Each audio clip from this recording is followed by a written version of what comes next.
नमस्कार, आप देख रहे हैं द इंडिया न्यूज गोरखपुर। मैं हूं पंचानन पांडे गुड्डू।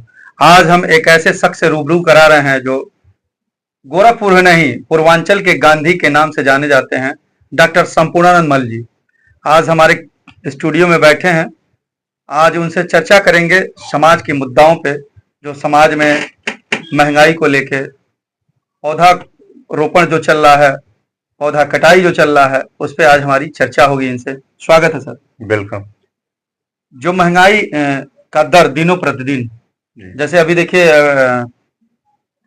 कुछ ही दिन पहले गैस का दाम जी 4 से 5वीं बार बढ़ा है। गैस के लिए लाइन लगाई जा रही है।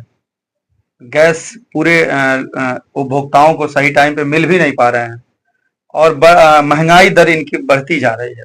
जनता अपनी पीड़ा बता नहीं पा रही है। क्या कारण है कि जनता अपनी बात न सरकार से कह पा रही है, न अधिकारियों से कह पा रही है? देखिए, इसके मूल में पांडे जी बहुत ही अच्छा सवाल किए। इसके मूल में इस देश का जो प्राइम मिनिस्टर है नरेंद्र मोदी, ऑनरेबल है, इसको ऑनरेबल कहने में मुझे अब बहुत कष्ट हो रहा है। इसने देश की इकोनॉमी को इस मुकाम पर पहुंचा दिया है। बहुत खराब वक्त आने वाला है, बहुत खराब वक्त आने वाला है। पैसे सारे इसने उड़ा डाले हैं। इसने इसका लग्जरी जीवन चुनाव में, अभी बंगाल में इसने कई लाख करोड़ रुपए का वहां जो है वहां फूंका, तेल के रूप में फूंका। आप समझिए कि रूलिंग पार्टी के हमने देखा कि 12 प्लेन आसमान में पूरे बंगाल के अंदर एक महीने से उड़ रहे थे। गृह मंत्री वहां स्टेशन किया हुआ था।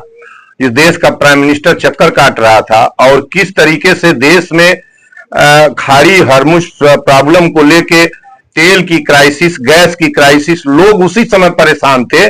और ये दोनों बंगाल पर विजय, जैसे ईस्ट इंडिया कंपनी बंगाल को जीत रही थी, वैसे ही तोपखाना लगाए थे, सब कुछ लगाए थे। तो ये दोनों जो ग्रेट बेईमान हैं, और इस देश के और नरेंद्र मोदी ने इस देश की अर्थव्यवस्था को की धज्जी उड़ाकर रख दिया है। रुपया डेंजर जोन के आगे, 95 के आगे जा रहा है। जो हमारा आयात है वो महंगा पड़ता जा रहा है, निर्यात पर हमें रुपया कम मिल रहा है। इसके पास कोई विकल्प नहीं है कि ये जनता का के सामान पर टैक्स न बढ़ाए, कीमतें न बढ़ाए। इसने 14 मई से लेकर और अब तक 4 बार पेट्रोल हाइकअप करके 6.5 7 पौने 7 रुपए पेट्रोल के दाम में इजाफा किया। गैस एक बार 59 रुपए बढ़ाया इसने। और अभी अभी कल रात में, आज सवेरे या कल मैं देखा हूं पेपर में, 29 रुपए घरेलू गैस इसने बढ़ाया, घरेलू गैस बढ़ाया है। ये किस किस्म का आदमी है? हिंदुस्तान को कहां लाके खड़ा कर दिया। गरीब जो किसान मजदूर है, एक कमा रहा है। चावल जो अभी 11-12 दिन पहले 44 रुपए का मिल रहा था, आप किसी दुकान पर जाइए 51 रुपए किलो मिल रहा है, वही चावल, सेम चावल। दूध जो 34-35 रुपए का था, वो 36 रुपया, 2 रुपया लीटर। ये दूध जैसी चीज पर कीमतें बढ़ाता है। इस बेईमान के पास इस हिंदुस्तान का कुछ रह ही नहीं गया है। सब कुछ तो जितना पब्लिक सेक्टर पीएसयू थी, इसको इसने बेच डाला प्राइवेट कंसर्न को। उत्पादन के साधन सब चीज सेचुरेट कम गिरते चले गए। इसका निर्यात कम होता गया, रुपया डाउन होता गया। जो निर्यात पर रुपया इतना मिलता था, अब इतना मिल रहा है। और जो आयात कर रहा है, 70-30 का रेशियो है, अब रुपया इतना देना पड़ रहा है। फॉरेक्स क्राइसिस में पहुंच गया है। अभी अभी आरबीआई में देखा आपने 2 दिन पहले की 1.20 लाख करोड़ गोल्ड बेचने का हंगामा हुआ है। कहीं लोग कह रहे हैं सत्य है, कहीं असत्य है, लेकिन इसके पास बचा क्या है? आम आदमी, जो महंगाई हो रही है, आम आदमी, महंगाई बढ़ती जा रही है और जो महंगाई का बोझ आम व्यक्तियों के ऊपर पड़ रहा है, क्या ऐसे ही चलेगा या उसका भी कोई उपाय किया जाएगा? इसका उपाय यह है, 2-3 उपाय है। पहले तो इमीडिएट इसको जो है ऑनरेबल प्रेसिडेंट ऑफ इंडिया, इसको फौरन हटाए प्राइम मिनिस्टर पद से। ये आसमान से लेके गिरा नहीं है, न इसको जनता ने प्राइम मिनिस्टर बनाया है, सांसद जनता ने चुना है। संसदीय दल का नेता बना अपने दल का, और प्राइम मिनिस्टर ने इसको शपथ दिलाई है। जो इकोनॉमिस्ट इस समय सुब्रमण्यम स्वामी, दुनिया के जाने माने हार्वर्ड विश्वविद्यालय के इकोनॉमिस्ट हैं, उनसे सलाह नहीं ले रहा है। उनको सौंपिए इस देश को, इसके पास कुछ नहीं है। और जनता इसी तरीके से, अभी जनता और त्रस्त होगी। अभी मैं बता रहा हूं कि जिस दिन रुपया 100 टच किया, करना ही है। ये रुपये को 92, या तो रुपये को 92 पर ले आ दे, या इसका अब्बा भी नहीं ला पाएगा, कोई नहीं ला पाएगा। या तो रुपया जिस दिन 100 जाएगा, देश के अंदर इकोनॉमी देश की धड़ाम होगी, महंगाई ये नियंत्रित नहीं कर पाएगा, केवल कीमतें बढ़ाएगा। जीएसटी का जो जो देखिए, जीएसटी में है ना कि जीएसटी जो 28 था उसको 18 तो कर दिया, लेकिन जो सेगमेंट्स थे जैसे आटा, चावल, दाल, तेल, चीनी, रेल पर, शिक्षा के जो सामान थे उसके ऊपर जो जो जो जो गुड्स का रेट था उसमें जरा सा कम नहीं किया इसने, ये दिखाई दे रहा है। तो गरीबों का भला अब इसमें है कि नरेंद्र मोदी से किस तरीके से भारत जो है आजाद हो, इससे आजादी की जरूरत हो, और इसका जो ट्रायंगुलर है उस ट्रायंगुलर को बैठाना चाहिए। मेरा तो अपना मानना है कि नरेंद्र मोदी को, अडानी को, अंबानी को, तीनों को बैठाना चाहिए टेबल पर कि बैठिए और बताइए कि देश अब कहां खड़ा है। फॉरेक्स नहीं है, देश कंगाल हो चुका है, हमारा निर्यात घटता, रिड्यूस होता चला जा रहा है, कैसे देश चलेगा। अभी 5 तारीख को देश में और आपके गृह जनपद में भी पर्यावरण दिवस मनाया जा रहा था। पौधारोपण करके, फोटो खिंचवा के जी, हर साल हमारे देश में, हमारे प्रदेश में पौधारोपण किया जाता है जी, और सरकार देखिए ग्राम पंचायत से उठा लीजिए, ग्राम सभाओं से उठा लीजिए कि हर ग्राम प्रधानों को, हर प्रतिनिधियों को, जनप्रतिनिधियों को सरकार पौधारोपण के लिए पौधा मुहैया कराती है। वो पौधा सरकार के इन टैक्स से सरकार मुहैया कराती है, न कि अपने घर से सरकार कराती है। लेकिन ये जो पौधा जाता है, ये वितरित होता है ग्रामीण क्षेत्र की बात मैं कर रहा हूँ, सवाल कर रहा हूँ ग्रामीण क्षेत्र की। ग्रामीण क्षेत्र से जो पौधे मिलते हैं सभी जनप्रतिनिधियों को, वो पौधे तो जाते हैं, लेकिन वो कौन से ऐसे पौधे होते हैं जो 10 साल में, 15 साल में वो विकसित नहीं हो पाते हैं। हर साल पौधा सरकार को देना पड़ता है, वो पौधा जाते कहाँ। देखिए, एक तो ये फ्रॉड है सब, झूठ। पहला बात कि ये सारे आंकड़े फ्रॉड और झूठ है, इसको पकड़ना हो तो जिले के सोशल फॉरेस्ट्री के, कारपोरेशन के नहीं, सोशल फॉरेस्ट्री के एक डीएफओ से जिसकी 20 साल की सेवा हो गई हो, उससे केवल ये जाके पूछ लीजिए कि आपके सेवा काल में बहुत सारे करोड़ों पौधे लगे हैं, आप अपने सर्वाइवल का हमको 1000 पौधा दिखा दीजिए, चलिए आपसे जांच करा लेते हैं। ये सारे फ्रॉड, झूठ बोलने वाले हैं। 2016 में जब अखिलेश की सरकार थी, मुझे याद है 15 करोड़ पौधा लगाने का दावा किया था, 15 करोड़। उसी ढंग से जोगी 15 करोड़, 5 करोड़, 10 करोड़ हर साल दावा करते हैं जोगी। वो कहां लगाया जाता है? लगाया जाता है, नहीं लगाया जाता है। सर्वाइवल 5 ही करोड़ तो पंचानन जी पौधा लगाना है, 5 करोड़ आज की डेट में पौधा लगा दीजिए। भारत का जो इक्वल रेशियो है, जो इकोलॉजी और पर्यावरण और पौधों के बीच का लोगों के लिए 5 करोड़ केवल महुआ, आम, जामुन, नीम, पीपल 5 वैरायटीज लगा दीजिए, 5 करोड़ पौधे। भारत से पर्यावरण प्रदूषण और जो वन की व्यवस्था है वो खत्म हो जाएगी। हर साल 1 करोड़ लगाते हैं, और जो बताए हैं आप पौधा कौन लगाते हैं, अरे अंगुली के बराबर का घास फूस उखाड़ के गिना के ले जाके लगाते हैं। आप देखिए ना कि जब वो भीड़ में लगाया जाता है, जब ये गिनाया जाता है कि इस स्लॉट पर 1.5 लाख पौधे लगा दिए गए, उसमें एक जो दूब जैसी कोई प्लांट है ना, उसको भी काउंट करके लगाते हैं। अगले दिन वो खत्म हो जाता है, उसका वजूद। कौन इस पर सवाल करेगा? कौन इसकी जांच करेगा? पूछेगा कौन? ये बेईमान है। मैंने पर्यावरण के तहत 2016 से 88 से लगा रहा हूं, 10,000 पेड़ों का मेरा उद्यान है, जोगी गोरख उद्यान मेरा लगाया हुआ, और आज वो इतना फ्लोरिश है कि शायद इस देश में उतना बड़ा उद्यान नहीं है हम जितना लगा। एक सवाल पौधा को लेके है जी, क्योंकि आप भी किसान परिवार से हैं और मैं भी किसान परिवार से हूं, तो जो पौधारोपण होता है जी, क्या पर्यावरण दिवस हम एक ही दिन मनाएंगे? क्या सरकारी कागजों में एक ही दिन पर्यावरण दिवस मनाया जाएगा, या पर्यावरण दिवस इसलिए मनाया जाता है कि हमारा तस्वीर अखबारों में आए, बड़े बड़े चैनलों पे आए? जी, अगर हम पर्यावरण की बात कर रहे हैं तो पर्यावरण के लिए पौधा लगाते हैं तो उसकी देखभाल होती है, उसमें से जड़ से पत्ते निकलते हैं, वो बढ़ता है। तो बढ़ाने के लिए हम पौधा तो लगा नहीं रहे हैं। ये कब तक हमारे देश में, प्रदेश में फोटो खिंचवाने का काम चलेगा? इस पे आपका क्या विचार है? इस पर मेरा क्या विचार है, मैं तो इसका जवाब जिस तरीके से आप पूछ रहे हैं, इस तरीके से तो मैं किससे अब उम्मीद करूं? पुरानी सरकार भी यही काम कर रही थी। ये लंगोट जोगी पहन के आए हैं, इनको अपने वस्त्र का भी थोड़ा सा वो नहीं है कि मैं क्या कर रहा हूं। और गोरख, जो जोगी गोरख थे, वो जंगल में रहने वाले जोगी थे।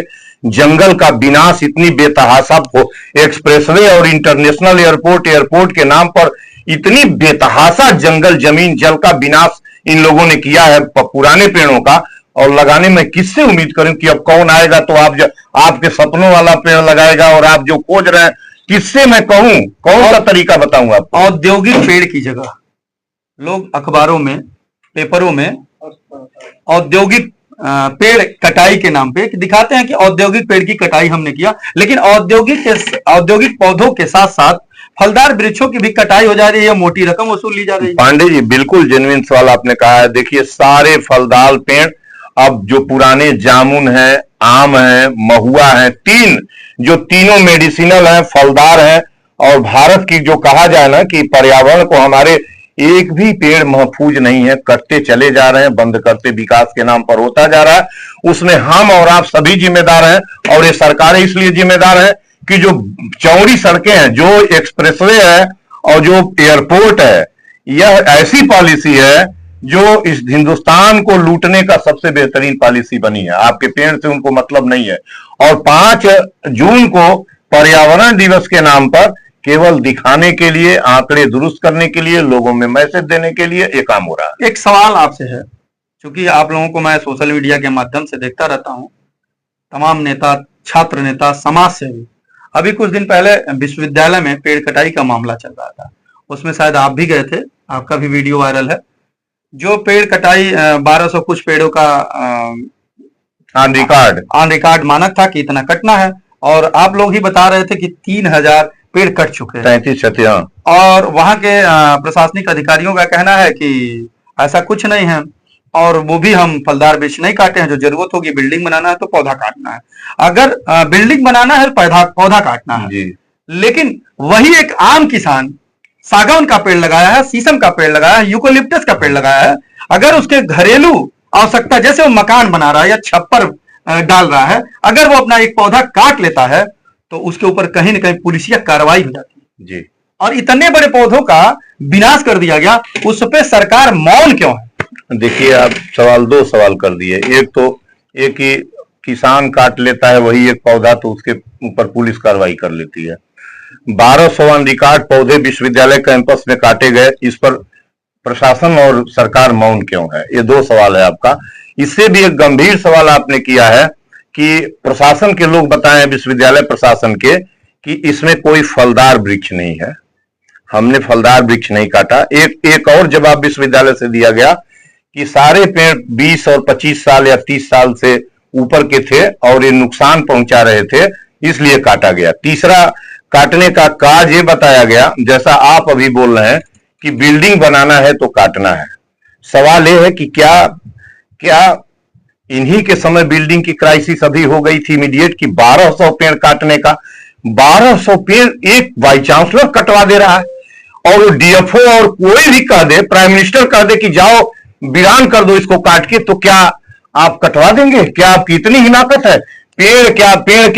पेड़ को क्या आप समझ रहे हैं? पेड़ जीवन है, प्राण है, ऑक्सीजन है। इन्होंने पूरे विश्वविद्यालय के कैंपस को और क्या बनाने के लिए, चौड़ी चमकती सड़क, भव्य गेट उत्तर साइड में, उसके बाद इलेक्ट्रॉनिक ईवीएम चार्जिंग मशीन जो 1-2 प्रोफेसर खरीदे होंगे, जरा सा सुनने की कोशिश करिएगा। इसके बाद मल्टीपर्पज ऑडिटोरियम। ये किस तरीके की बात कर रही हैं? हम लोग विश्वविद्यालय से निकले नहीं है। हम लोग जब विश्वविद्यालय में पढ़ते थे, मैं 9वीं दहाई की बात कर रहा हूं, पिछली में 9वीं दहाई की बात कर रहा हूं, जब हम लोग पढ़ते थे पांडे जी, तो पतली सड़कें, धूप घास दोनों तरफ जमी हुई थी, लेकिन यहाँ की मेधा सुहास लंदन, ऑक्सफोर्ड, हार्वर्ड तक जाती थी।